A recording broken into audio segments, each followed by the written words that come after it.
Šis video skirtas būtent tau.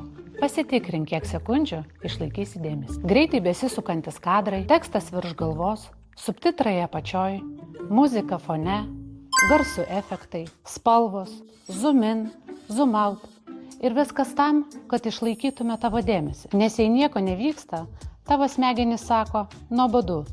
Ką tu darai? Išjungi, skrolini ir pereini prie kito. O dabar susikaupk ir paklausyk, kiek laiko išlaikytum dėmesį, jei ekrane nebūtų subtitrų, besikeičiančių vaizdų ir papildomų efektų. Mes pripratom būti nuolatos stimuliuojami vaizdais ir garsais. Dėl to dėmesys trumpėja, atmintis silpnėja, o mintis išsibarsto. Ir tai visiškai nepriklauso nuo mūsų amžiaus. Tai ne tinginystė, tai kognityvinių įgūdžių silpimas.